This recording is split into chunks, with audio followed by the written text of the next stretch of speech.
On this episode of Lapeef, Let's Talk. So it's a combination of like everything.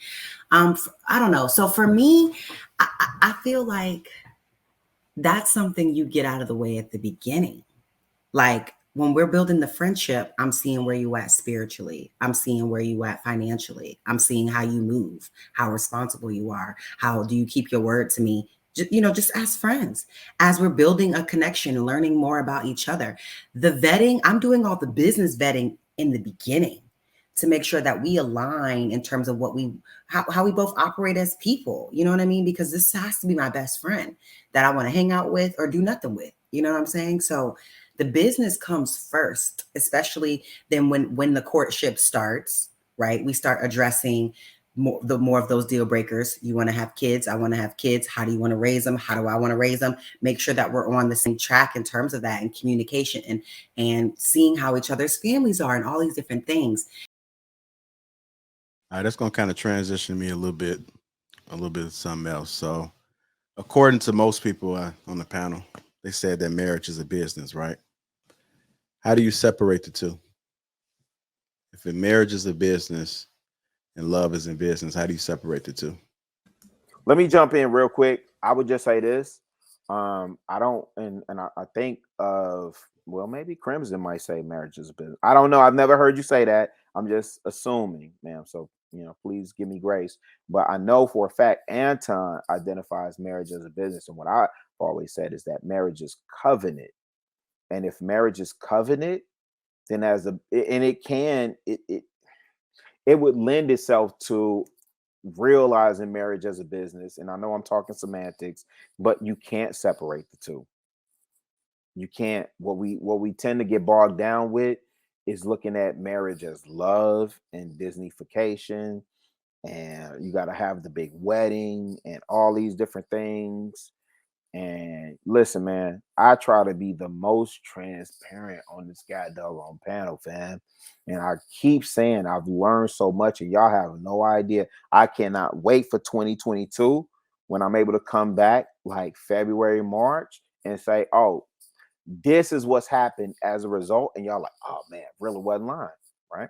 And the reason why I say that is because when you talk about marriage as a business, and my perception of what that has evolved into, my initial premise is marriage is a covenant. And when you look at covenant is contract.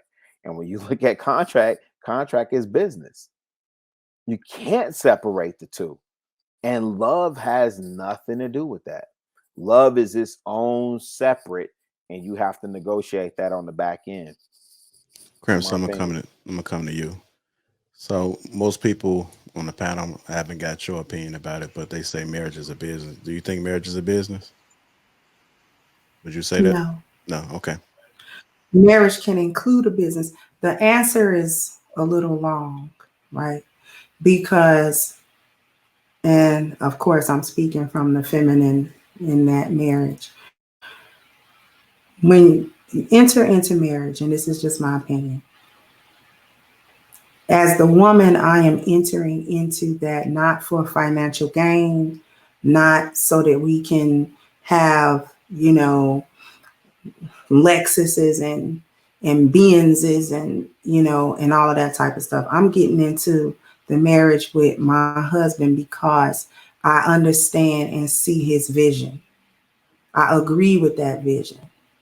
I can put myself under and submit underneath that vision and work for that vision. Now, what's the vision? Now, each man has his own vision of what he wants to do with his life. But to go into Anton's point without saying the words, he's really saying something that I say on my channel and talk about the 10 life values and having them things together, and wealth actually being number 10 and being the culmination of what you get when you actually arrange your life properly. The first of those values is actually spiritual. So you get yourself together spiritually, then the health value, then the family, then the appearance, then the dwelling. And then you move into external things, your mobility, your education, your profession, your leisure, And then your wealth is the accumulation of all that you have worked for the previous 9 things. My job when I enter into a marriage with my husband is to help him achieve all 9. The 10th comes with it. The 10th just comes there. You're supposed to have abundance. You're supposed to gain that wealth, but you need to do it in order. If that makes sense to people. I know my answer might not make sense to some people, but I see marriage as this deeply connected thing. Because when we talk about business, especially in this culture, we automatically think money. We automatically think capitalism. We automatically think cutthroat. We automatically think do what you got to do in order to get a bag. You got to get a dollar. And you got to get on this grind. And I mean, can that be part of it? Yeah. I guess so. Yeah. But at the same time, the deeper aspect, and because I think we view marriage like a business, I think that's why it's so easily dissolved now. Because well, you ain't do what I wanted you to do, and I'm gone. And if there's no depth, where was the spiritual aspect? Where was my help as a wife to him, to help him, and he helped me get all of these things in order in my life? Where was that? And the investment of that, and the time and the energy it took to invest in all of that. And because we don't invest them things, and we only think of marriage as this thing where we end up getting money, or we end up getting whatever it is we think we're supposed to get materially, and let's say we don't get it, or we don't get it to the satisfaction in the time frame that we thought we should get it, then we done with the situation. I'm gonna go down there and file the divorce papers, and you don't talk to me no more. I don't know if that makes sense to everybody, but go ahead, Kayla. It makes sense to me for sure. Okay, so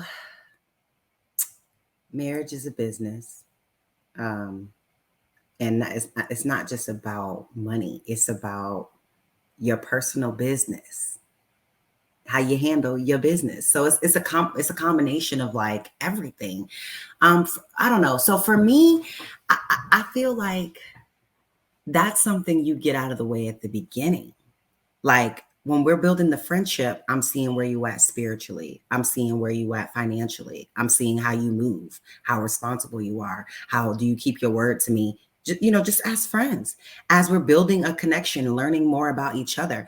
The vetting, I'm doing all the business vetting in the beginning to make sure that we align in terms of how we both operate as people. You know what I mean? Because this has to be my best friend that I want to hang out with or do nothing with. You know what I'm saying? So the business comes first, especially then when the courtship starts, right? We start addressing more of those deal breakers. You want to have kids. I want to have kids. How do you want to raise them? How do I want to raise them? Make sure that we're on the same track in terms of that, and communication, and seeing how each other's families are and all these different things.